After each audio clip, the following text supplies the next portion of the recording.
أعوذ بالله من الشيطان الرجيم. بسم الله الرحمن الرحيم. ولا جناح عليكم فيما عرضتم به من خطبة النساء أو أكننتم في أنفسكم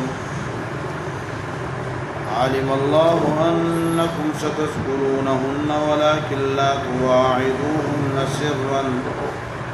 إلا أن تقولوا قولا معروفا ولا تعزموا عقدة النكاح حتى يبلغ الكتاب أجله واعلموا أن الله يعلم ما في أنفسكم فاحذروه واعلموا أن الله غفور رحيم غفور حليم. ولا جناح علیکم، اور تم پر کوئی گناہ نہیں ہے، فیما عرضتم، وہ جو تم اشاروں سے، جو اشارے تم کرتے ہو، من خطبۃ النساء، عورتوں کو پیغام نکاح کی صورت میں، او اکننتم فی انفسکم، یا تم چھپا کے رکھتے ہو اپنے دلوں میں، علم اللہ انکم، اللہ کو معلوم ہے کہ تم ستذکرونہن، عن قریب ان کے سامنے صریح لفظ سے یہ بات پیش کر دو گے، اس لیے تمہیں اجازت دے دی ہے کہ اشارتاً بات کر سکو، ولیکن لا تواعدوہن سرا، لیکن ان سے خفیہ طور پہ عہد نکاح نہ کرو یا عہد زنا نہ کرو، الا ان تقولوا قولا معروفا، ہاں یہ کہ تم انہیں کوئی دستوری بات اور شرعی بات کہہ سکو، ولا تعزموا عقدۃ النکاح، اور مضبوط نہ کر لو نکاح کے گرے کو، حتی یبلغ الکتاب اجلہ، یہاں تک کہ وقت مقررہ اپنے انتہا کو پہنچ جائے، وَاعْلَمُوا، اور جان لو، ان اللہ یعلم ما فی انفسکم، کہ اللہ تعالیٰ کو ہر وہ چیز معلوم ہے جو تمہارے دلوں میں پوشیدہ ہے، فاحذروہ، لہذا اس سے ڈرو، اللہ سے ڈرو، وَاعْلَمُوا، اس سے بچو، وَاعْلَمُوا، اور جان لو، ان اللہ غفور، اللہ مغفرت کرنے والے ہیں، بردبار بھی ہے، جلدی نہیں کرتے سزا دینے میں۔ سورۃ بقرہ دوسرا حصہ، تیسرا باب، تیسرے باب کا 14واں مسئلہ۔ تیسرے باب میں اب تک 13 مسائل بیان ہو چکے ہیں۔ پہلا مسئلہ یہ تھا کہ زکوٰۃ کے علاوہ گھر کے اندر جن لوگوں کے اوپر خرچ کرنا ضروری ہے ان پر خرچ کرو تاکہ گھریلو انتظام درست بن سکے، ہو سکے۔ دوسرا مسئلہ یہ تھا کہ اگر کسی چیز میں تمہیں نقصان نظر آ رہا ہے اور اس کے فوائد ہیں، تو ایک چیز شریعت کا حکم ہے اور ایک تمہاری خواہشات ہیں، تو خواہشات کی اتباع نہ کرو، شریعت کے حکم کی تابعداری کرو۔ تیسرا مسئلہ یہ تھا کہ ایک چیز کے لیے موانع بھی موجود ہیں اور اسباب بھی موجود ہیں، اگر اسباب زیادہ ہیں اور مانع ایک آدھ ہیں تو اس کو کر لو، جیسے قتال کے لیے اشہر الحرم کے اندر کبھی کبھی اشہر حرم مانع بن جاتا ہے، لیکن کفار کی حرکتیں اس کے اسباب ہیں، لہذا قتال کر لینے میں کوئی حرج نہیں ہے۔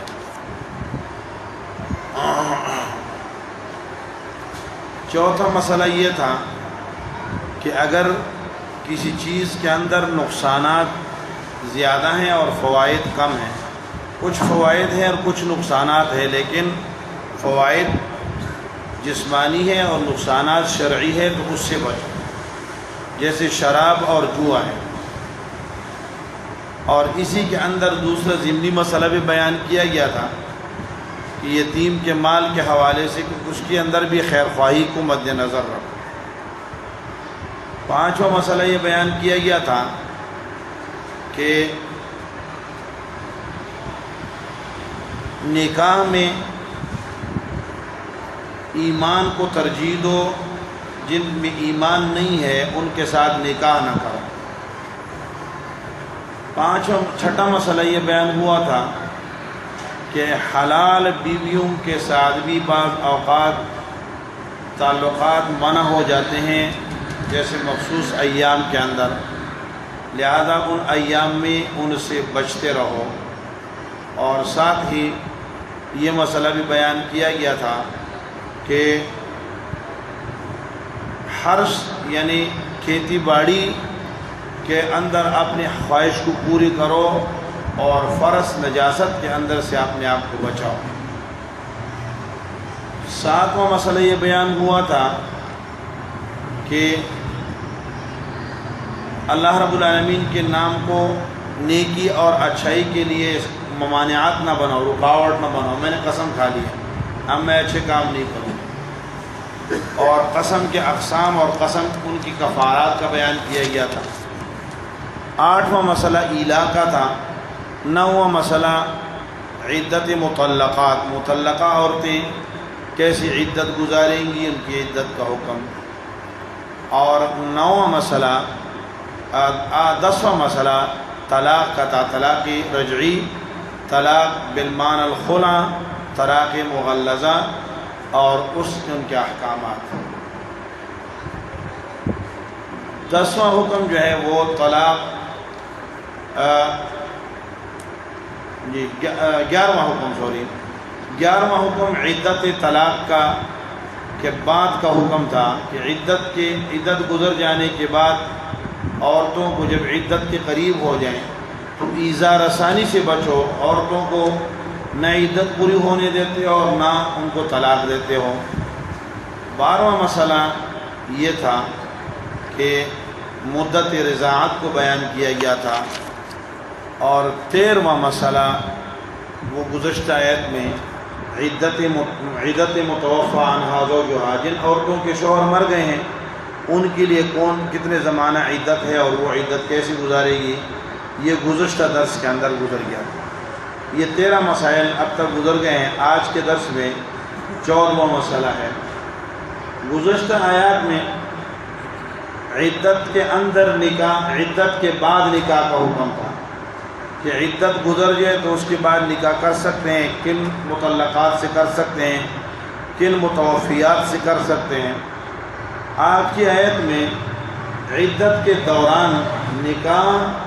یا تصریح نکاح کی ممانعات کا ذکر ہے، اور ساتھ میں تعریض نکاح کی اجازت کا ذکر ہے۔ ایک عورت کا شوہر مر گیا ہے یا ایک عورت کو طلاق مغلظ ہو گئی ہے، ایسے عورت کو اگر عدت کے دوران ہی کوئی اجنبی آدمی نکاح کا پیغام دینا چاہے تو صراحاً لفظ نکاح کہ میں تم سے نکاح کرنا چاہتا ہوں، اس کے ممانعات ہیں، ایسا نہ کریں۔ اور کنائی الفاظ، ایسے الفاظ جس کے معنی جو ہے، جس کے معنی سننے والا سمجھ سکے، جیسے محمد بن باقر رحمۃ اللہ علیہ ایک عورت کے پاس گئے اور ان کے سامنے اپنی کچھ خوبیاں بیان کی۔ مطلقہ عورت تھی یا بیوہ عورت تھی، تو انہوں نے کہا کہ اتخطبنی وانا فی العدۃ، کیا آپ مجھے خطبہ دے رہے ہو، نکاح کا پیغام دے رہے ہو حالانکہ میں عدت گزار رہی ہوں؟ تو یہ تو منع ہے۔ تو آپ نے فرمایا کہ نہیں، میں نے آپ کو نکاح کا کوئی لفظ تو نہیں بولا، میں نے تو اپنے نانا جان کے حکم پر اور ان کی سنت پر عمل کیا ہے۔ ابو سلمہ کا جب انتقال ہوا تو آپ ام سلمہ کے ہاں گئے اور ام سلمہ کے سامنے اپنے محاسن کا ذکر کیا، لیکن آپ نے ان سے نکاح کی نکاح کا وعدہ یا نکاح کا لفظ نہیں بولا۔ تو اگر اس طرح کے اشارات اور کنایات کے اندر کوئی جو ہے عورت کو پیغام دینا چاہے مطلقہ کو یا مطلقہ مغلظہ، ایسی طلاق شدہ عورت جس کے طلاق کے بعد اسی پرانے شوہر سے نکاح جدید کیا کہتے ہیں حلالے کے بغیر نکاح نہیں ہو سکتا، یعنی جدائی ہو چکی ہے، یا تو وہاں بھی بظاہر کیا ہے واپس اس شوہر کا رجوع کرنے کے امکانات ختم ہو چکے ہیں، یا اگر اس کا شوہر مر چکا ہے تو اس کی بھی امکانات ختم ہو گئے ہیں۔ ان دو عورتوں کو، دو قسم کی عورتوں کو دوران عدت آپ اشارتاً کنایتاً تعریضاً جو ہے کیا کر سکتے ہیں، نکاح کا پیغام دے سکتے ہیں۔ اور اگر مطلقہ بائنہ ہے یا مطلقہ رجعیہ ہے، ایسی عورت ہے جس کو شوہر نے 2 طلاق دے دیے ہیں، اور آپ کو پتہ چلا ہے کہ یہاں جو ہے رات کو شور شرابہ ہو رہا تھا اور بندے نے کہہ دیا کہ تینوں طلاق ہے، تو کہتے چلو یار اپنا کام نکالنے کے لیے پہنچ جاؤ اور اس کے سامنے اپنی صفات تعریفیں شروع کر دو کہ یہ تمہارا شوہر تو اس طرح ہے، یہ تو مارتا ہے، یہ تو تنگ کرتا ہے، میں بڑا شریف آدمی ہوں، تو اسے کہتا دنیا کی نکاح کر لو، لیکن مقصد تو یہ منع ہے اس کی، چونکہ طلاق رجعی ہے اور مرد کو رجوع کا حق حاصل ہے، تو اس میں اگر آپ اس کی دل بدی کریں گے، اس کے دل کے اندر کوئی خدشات ڈالیں گے اور اس کو متبادل اور ایک نیا آپشن دیں گے تو یہ کیا ہوگا، اس کی ممانعت ایسا نہیں ہے۔ اسی طرح مطلقہ بائنہ، ایسی عورت کو طلاق ہو گئی جس کے ساتھ طلاق بائن ہو گئی۔ بائن معنی کیا ہے، یہ طلاق رجعی دی تھی اور اس پہ عدت گزر گئی، اب بائنہ ہو گئی، یا کنائی الفاظ سے طلاق دے دیے، تم اپنی گھر چلی جاؤ، ارادہ طلاق کا کر لیا ہے، تم مجھ پر حرام ہو کہہ دیا، کوئی بھی لفظ کہہ دیا، میری بیوی نہیں رہی ہو، میں تمہارا شوہر نہیں ہوں، میرا تیرا کوئی تعلق نہیں ہے، اور نیت نکاح کی کر لی، طلاق کی کر لی ہے، تو یہ کیا ہو جاتی ہے، بائنہ ہو جاتی ہے، یا پھر نکاح جدید کی ضرورت ہوتی ہے۔ ایسی عورت کو بھی کیا ہے، تیسرا اجنبی آدمی جو ہے وہ نکاح کا اشارہ نہیں دے سکتا۔ تو فرمایا وَلَا جُنَاحَ عَلَيْكُمْ فِيمَا عَرَّضْتُمْ بِهِ مِنْ خِطْبَةِ النِّسَاءِ، تم پر کوئی گناہ نہیں ہے جو تعریض کرتے ہو، تم تعریض اشارات کو کہتے ہیں، ایسے اشارات جس میں کیا ہو، تشبیہ کے الفاظ نہ ہو، الفاظ تشبیہ نہ ہو اور اشارہ ہو۔ جیسے کیا ہے، ایک آدمی کیا کہتا ہے، ایک آدمی کہتے ہیں تشبیہ وہ ہوتی ہے جہاں کیا ہے، جہاں الفاظ تشبیہ موجود ہوتے ہیں یا وجوہات تشبیہ موجود ہوتی ہے۔ کس کو، سخی آدمی کو کیا کہتے تھے، کثیر الرماد، بہت سے راکھ والا، بہت سے راکھ والا کا معنی کیا، بڑا سخی ہے، اس کے گھر کے اندر ہر وقت لکڑیاں جلتی رہتی ہیں، تو اس کے گھر میں راکھ زیادہ ہے کیونکہ مہمان نواز ہے،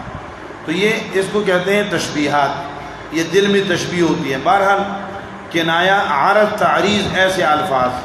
جس کو ہم کیا کہتے ہیں، ہماری زبان میں اس کو کیا کہتے ہیں، یعنی بات کوئی اور کرنی ہو، سنانا کسی اور کو مقصود ہو، سنا کسی اور کو ہو، اس کو تعریض کہتے ہیں۔ جیسے وہ ہمارے پنجابی میں ایک محاورہ ہے، پشتو میں بھی یہ استعمال ہوتا ہے،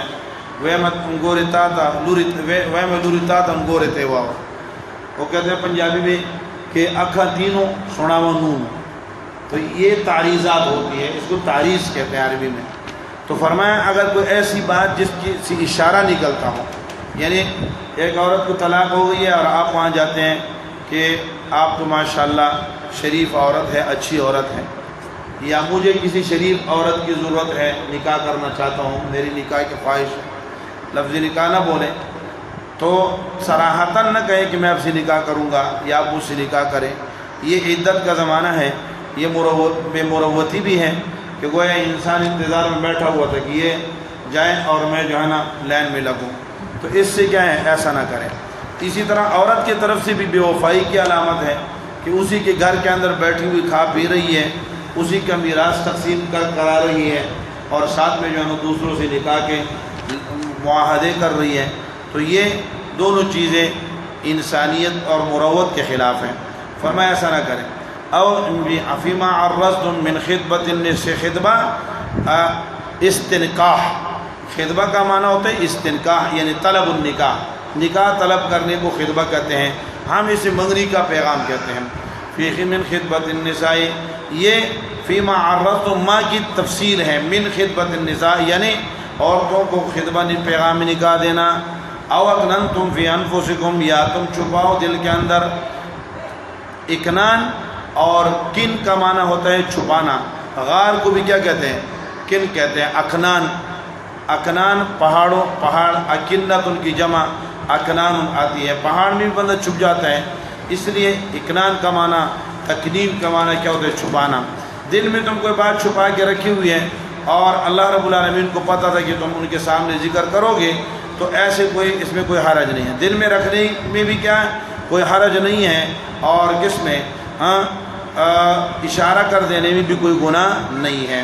گناہ تو تب ہو کہ ہم حال دل کسی سے کہیں، کسی کو دل ہی دل میں چاہنا کوئی گناہ تو نہیں، تو زبان پہ نہ لائیں، دل کے اندر اگر چاہتے ہو تو کوئی حرج نہیں ہے۔ علم اللہ انکم ستذکرونہن ولکن لا تواعدوهن سرا، لیکن پوشیدگی طور میں ان سے تواعد، معاہدہ، وعدہ اور کیا نہ کرو، جو ہے پکی بات نہ کرو، چھپ کر کے ان سے پکی بات کر لو کہ تمہاری عدت گزرنے دو تو فوری طور میں تم سے نکاح کر لوں گا، تم نے اور نکاح نہیں کرنا، اس طرح کی باتیں یہ عدت کے اندر صحیح نہیں ہے، منع ہے۔ لیکن ممانعات جو ہے یہ تنزیہی ہے، تحریمی نہیں ہے، کراہت تنزیہی ہے، مقبول تنزیہی ہے، منع ہے۔ بہرحال فرمایا الا ان تقولوا قولا معروفا، مگر تم کوئی اصولی بات، کوئی دستوری بات، قانون کے مطابق کوئی بات کہہ دو تو وہ ٹھیک ہے۔ ابن عباس رضی اللہ تعالیٰ عنہ اس کے سے یہی تشریح منقول ہے قولا معروفا کی، کہ اس کی طرف ایسی بات کہیں کہ بھائی مجھے اچھی عورت کی ضرورت ہے، میں اچھا آدمی ہوں، اپنی صفات تعریفیں کرے، اور میں جو ہے بڑا شریف آدمی ہوں، بڑا نرم آدمی ہوں، اور بیوی کو کچھ نہیں کہتا، اس طرح کی باتیں کر لیں۔ ولا تعزموا عقدۃ النکاح، اور مضبوط، عزم کا معنی ہوتا ہے مضبوطی سے باندھنا، اور نکاح کا عقد، نکاح کا عقدہ، عقدہ کس کو کہتے ہیں؟ گرے کو کہتے ہیں۔ نکاح کا گرہ مضبوطی سے مت باندھو یہاں تک کہ یبلغ الکتاب اجلہ، کتاب سے یہاں وقت مقرر مراد ہے، کیونکہ کتاب فرض کے معنی میں ہوتا ہے اور وقت مقررہ بھی فرض ہے۔ اجل سے مراد یہاں منتہا ہے۔ اجل کا معنی میں نے آپ کو بتایا تھا، اجل کے معنی انتہائی وقت کو بھی کہتے ہیں اور کل وقت کو بھی کہتے ہیں، زمانے کو، مدت کو بھی کہتے ہیں، انسان کی زندگی کی پوری مدت کو بھی اجل کہتے ہیں، اور انسان کی زندگی کی انتہا کو بھی اجل کہتے ہیں۔ تو یہاں انتہا کا معنی مراد ہے، یہاں تک کہ وقت مقررہ اپنے انتہا کو پہنچ جائیں۔ وَاعْلَمُوا أَنَّ اللَّهَ يَعْلَمُ مَا فِي أَنفُسِكُمْ، اور جان لو اللہ تعالیٰ کو معلوم ہے جو تمہارے دلوں کے اندر ہے۔ کوئی بھی بات، کوئی بھی عزم، ارادہ، کوئی بھی سازش، کوئی بھی بری بات، اچھی بات، جو بھی تمہارے دلوں کے ارادے ہیں رب العالمین کو اچھی طرح معلوم ہے، لہذا فاحذروہ، اللہ رب العالمین سے بچو، ڈرو، اس کے عذاب سے، اس کی گرفت سے، اس کے پکڑ سے بچو، کہ ایسا نہ ہو کہ اس کے احکامات کی خلاف ورزی کر رہے ہو اور وہ اس خلاف ورزی پر تمہیں پکڑ لے۔ وَاعْلَمُوا أَنَّ اللَّهَ غَفُورٌ حَلِيمٌ، لیکن ساتھ میں اللہ کے گرفت سے ڈرنے کے ساتھ ساتھ مایوسی کے حد تک بھی نہ پہنچو کہ اللہ پکڑ لیں گے اور چھوڑیں گے نہیں، اور نہیں، اللہ رب العالمین کی ذات مغفرت کرنے والی بھی ہے اور ڈھیل بھی دیتی ہے، حکمت کے مطابق جو ہے نا فیصلے نازل کرتی ہے، اس لیے اس سے خوف بھی رکھو اور اس سے امید بھی رکھو۔ پیارے نبی کریم صلی اللہ علیہ وسلم نے فرمایا الایمان بین الخوف والرجاء، ایمان خوف اور امید کے درمیان ہے۔ ایک صحابی غالباً ابو طلحہ رضی اللہ تعالیٰ کے پاس آپ علیہ السلام تشریف لائے اور ان کے حالت جو ہے نا مرض الوفات میں تھے۔ فرمایا کیف تجد، کیا حال ہے؟ فرمایا میں تو اپنے اخاف اللہ، میں اللہ رب العالمین سے ڈر رہا ہوں، اخاف الذنوب، اپنے گناہوں سے ڈر رہا ہوں، وارجو اللہ، اور اللہ سے امید بھی ہے۔ آپ علیہ السلام نے فرمایا ایسے موقع پہ اگر یہ حالت آپ کی ہے تو یہ مبارکباد کی ہے، یہ خوشی کی ہے۔ تو اللہ رب العالمین کے ذات سے امیدیں بھی باندھیں، نا امید بھی نہ ہو، اور اللہ رب العالمین کے مہربانی کے اوپر اللہ رب العالمین پر جری بھی نہ ہو کہ بے خوف ہو کر اللہ رب العالمین کی نافرمانیاں کریں۔ اللہ مجھے اور آپ کو اللہ رب العالمین کا دھیان اللہ رب العالمین کے احکامات کی اہمیت اور اس کی وقت نصیب فرما دیں اور اس کے مطابق زندگی گزارنے کی توفیق عطا فرمائے۔